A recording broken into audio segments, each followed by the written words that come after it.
Hi, everyone. Nice to be here with you all. Hi. All Hi. right. I'm very happy to introduce Lori Serna. So Lori has 15 years experience in lean. So most of her experience in lean is in higher education, specifically in the areas of administration and finance. First as a lean practitioner and manager of payroll services, and then launched the Department of Business Transformation in 2016. So we do have a lean department here at Cal Poly. She leads initiatives and projects and provides training and mentorship to division staff. During the pandemic response, she pivoted to provide lean facilitation to campus-wide projects that delivered the Cal Poly Saliva Testing program, testing compliance program, and the COVID Help Center. So Lori, welcome, and I am real excited because we haven't spent as much time as we usually do together, and this is a great time for us to catch up.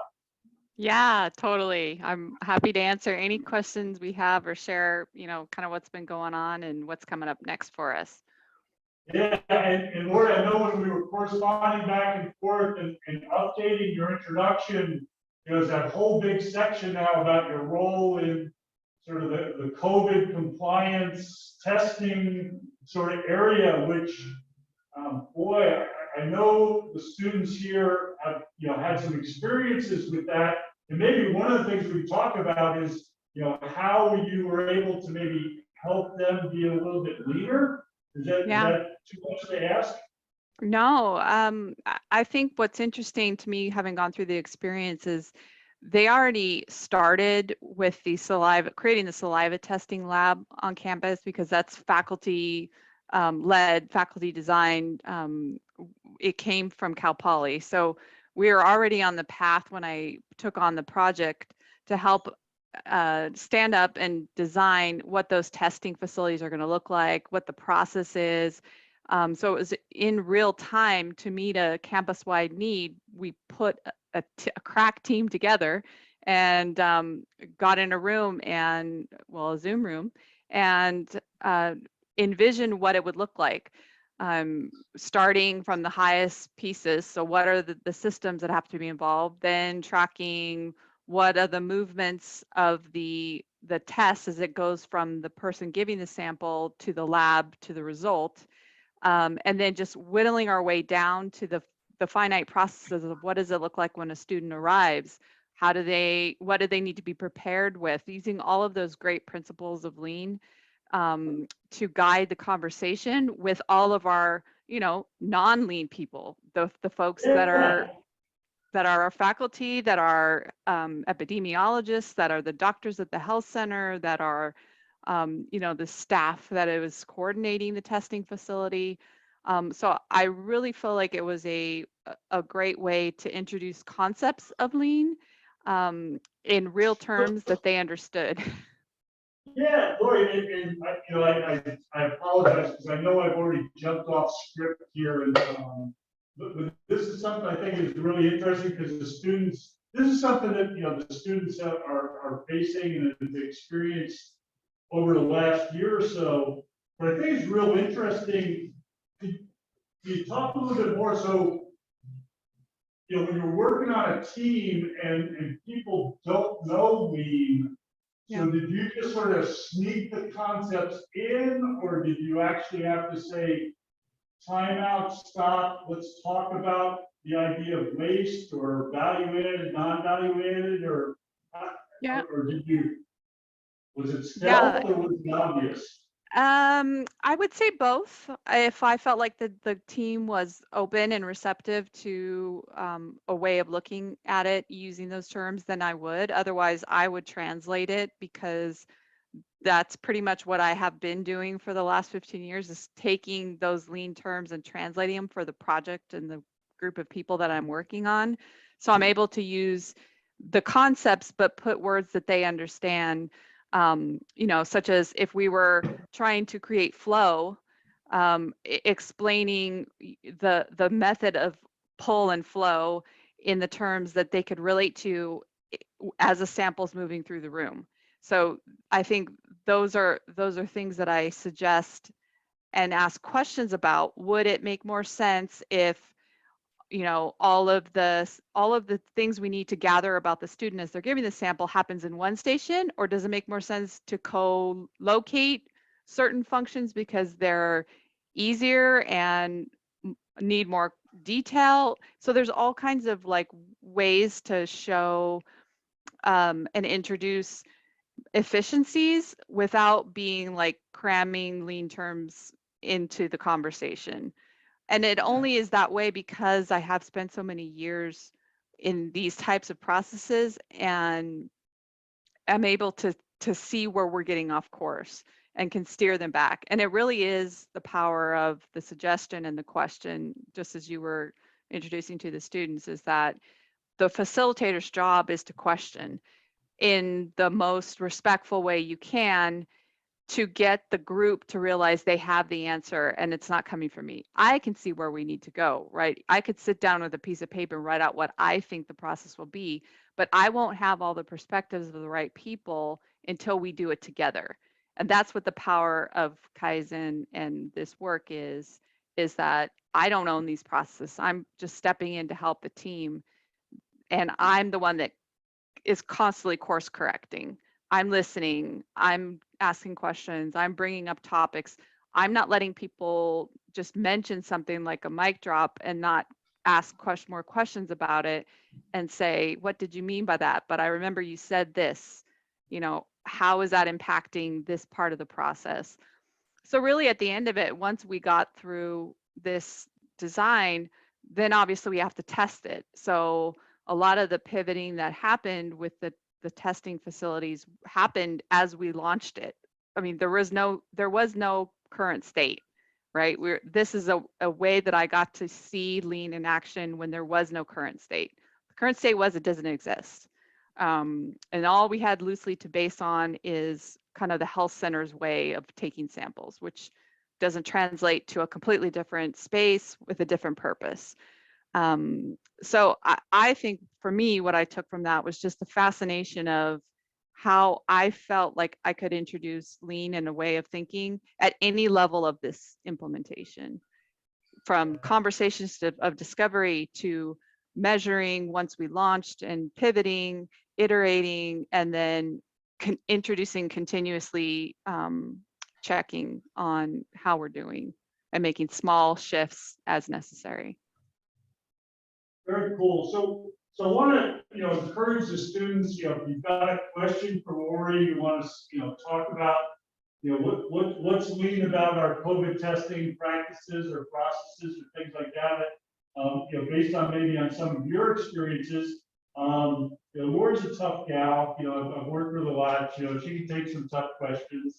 But Lori, maybe we can kind of roll back a little bit and tell us a little bit about what your current job is and role is at Cal Poly, just in the bigger scheme of things, like what's your, besides from the COVID stuff, what's your day job look like?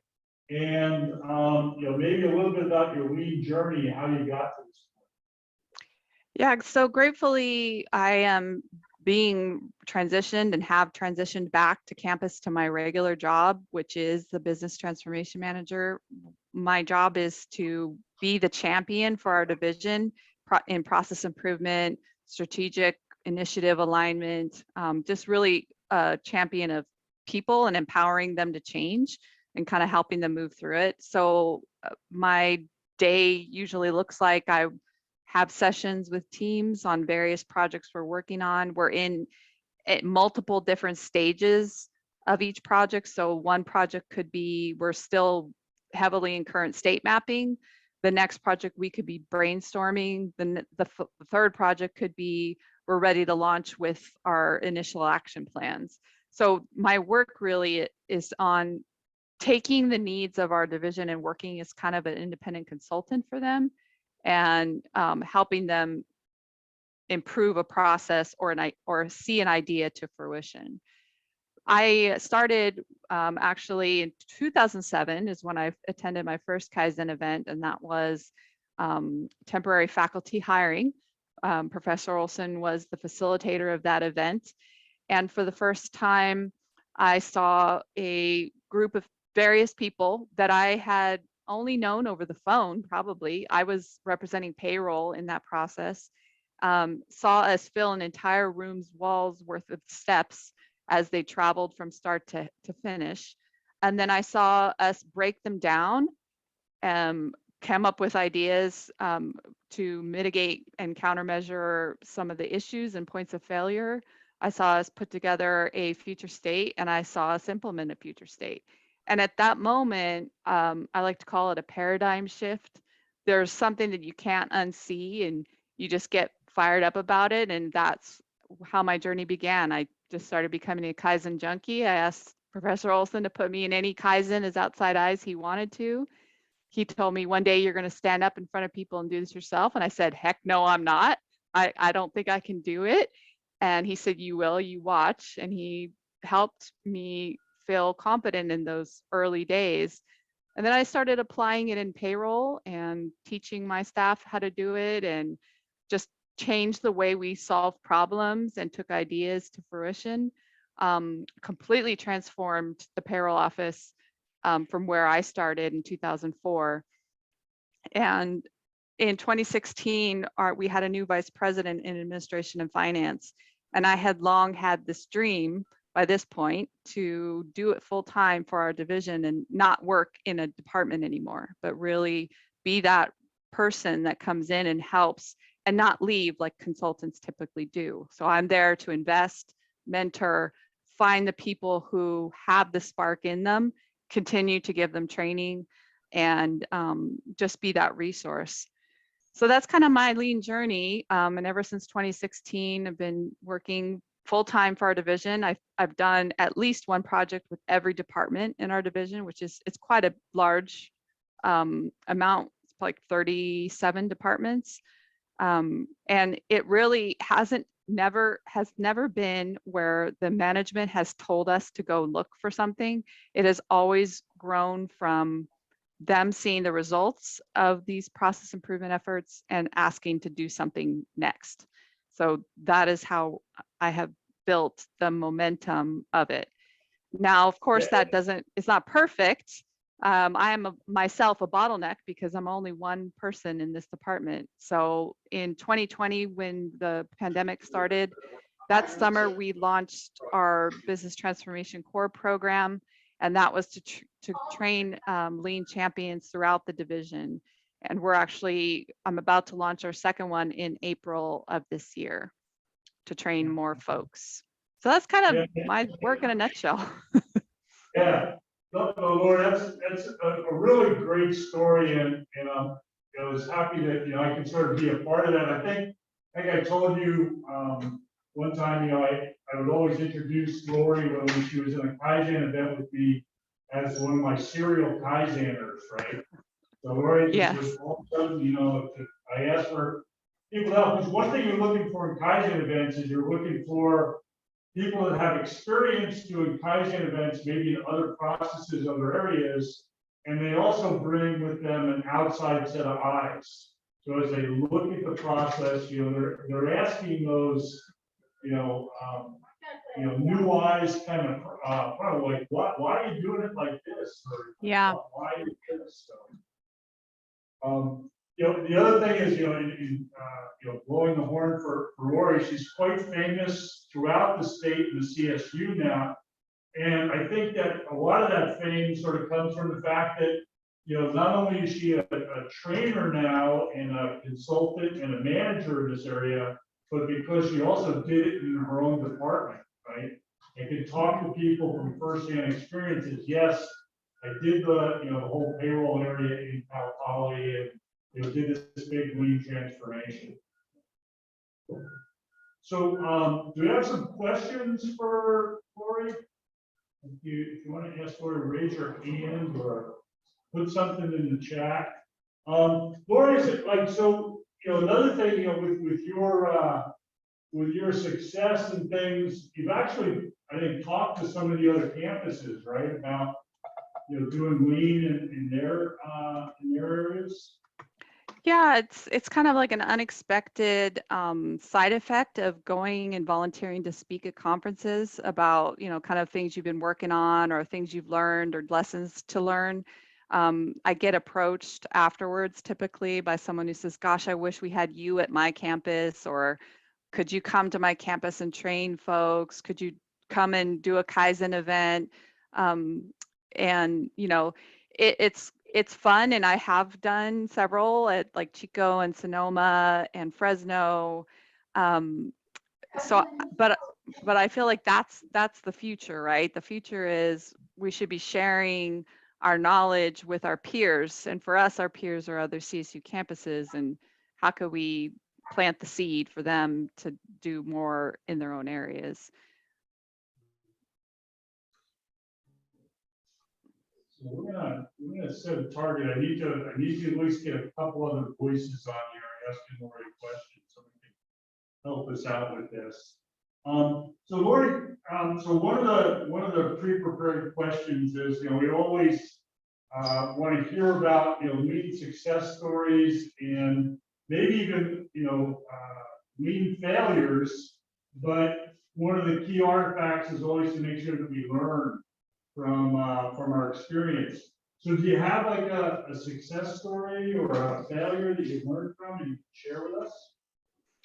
Yeah, I feel like there hasn't been failures, and not because we weren't not successful. It just was because even though we didn't achieve the end we thought we were going to, we did learn something. If nothing else, we built more camaraderie and collaboration between teams that maybe couldn't come to an agreement, but now they know who they are. Because a lot of times we don't see the people we work in processes. It's invisible in our work. And so I feel like there's tons of stories, and I think you've got some questions coming, so I don't want to hog the time, Yeah. but there's tons of ways that I could, talk about what works and what doesn't work.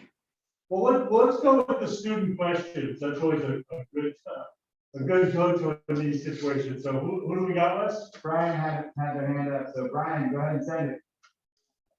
All right, I think I remember at the beginning of the presentation, you mentioned that, or Dr. Olsen mentioned that you were involved in the COVID response. Did you apply lean principles to that, and how did you apply it to that situation? Well, thank you, Brian. That's a great question. So some of the ways that I was able to introduce that was just in understanding what the process variables need to be. So what are we hoping to achieve? It's identifying what those good outcomes are in the very beginning. So as we're moving through it, we kind of have an eye on the goals of that. The second part is just process mapping as a whole is such a valuable skill that I use with everything to understand how to walk a room through, okay, we're going to start here, and what's our end step? Now we got to work on everything in between. And I believe that is the method and the approach of walking and documenting start to finish of a process is such a critical piece to painting the picture of how do you even, change it or launch it, or we need a shared understanding of the current state or the current idea. And then once you get that down, then you can say, okay, let's take this piece. This piece is where the student walks in the door. What does that look like at an activity level, a task level? What are they doing? And then how can we make that more efficient? What are some ideas to make it faster, to make it better, to make it more accurate? All of those things that Lean teaches us in evaluating processes. And then finally, it's just that constant respect for people, of someone in the room that is managing the tone. I can't tell you how much that is beneficial in these large cross-departmental and cross-functional discussions, is just the respect for people, and the facilitator's role in that leadership is one of the things I have taken from my training. Thank you. Thank you. Thank you for that question, Brian. Thank you, Lori. All right, and we got one more. Caroline, go ahead and send it. Yeah, I was just curious what new areas you're trying to implement lean at Cal Poly. It said you mentioned earlier that you didn't really have to look for process improvement projects to take on. They kind of just um, presented themselves to you. I was just curious what other interesting things or new projects you've taken on. Yeah, so when I was hired to do this business transformation department, it is for our administration and finance division. So if you think of Cal Poly as a whole, within Cal Poly are multiple different what they call units. So things like academic affairs, student affairs, athletics, administration and finance. We're all like just a group underneath the umbrella of Cal Poly. So the area that I focused on is administration finance. And then within that, we have things like, facilities, the police, accounting, payroll, HR, those types of administration and finance units. So I've always had that, those folks as my area. So to push out of that division is a future step. So me working for the COVID response was a departure from what my normal area is that I focus on. But at the same time, I have been loaned out to folks like the health center and housing to work on projects where they had a kind of a difficult collaboration between teams, and it was very specific.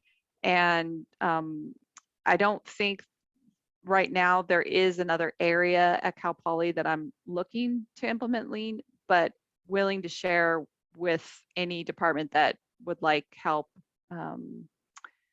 But maybe you mean projects. It could be that you're saying what areas are we trying to implement lean projects in?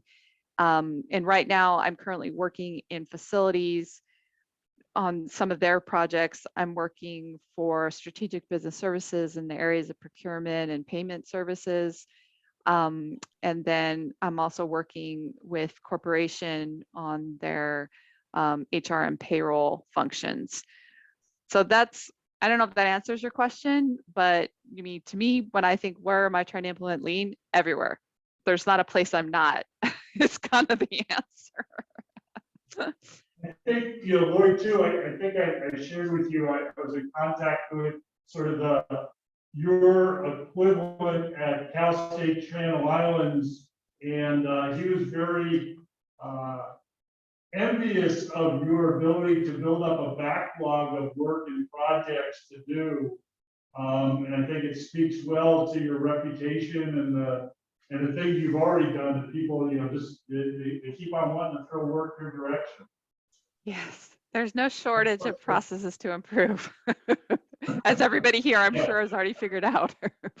Yeah, there's always plenty of things to improve. Okay, Lori, I think, well, it's also good, I love working with, lean folks, Lori especially, but, just lean folks in general, very willing to share and help. So as you get into your issues and problems, reach out, find out there's some other lean folks around you that will always more than happy to jump in. Lori, we need to sort of wrap things up. Thank you so much for doing this once again. We're gonna have to have coffee real soon. Thank you. Notes on what's going on. Yeah. Can you give us one parting words of wisdom or advice for these folks heading out on their lean journeys? Yeah, I think I give the same one every time because I feel like it's so important. Similar to my paradigm shift in 2007 when I first attended my Kaizen. If you feel connected to this, don't give up learning more. There's always more to learn. It's the method that's important. It's the order that's important, not the method that you use to achieve it. So there's an infinite number of tools you can put in your toolkit, and this type of knowledge can work in any job you have. So there's no shortage of processes to find and improve. Well, thank you so much. And So let's see, to wrap things up here, one of our little traditions is, if you look at gallery view, we're gonna have, folks snap on the cameras, give you a little, ITP 303 wave and a thank you for helping us out, and Roy, we'll see you around. Thank you. Good to All see you right, all. All right, bye-bye.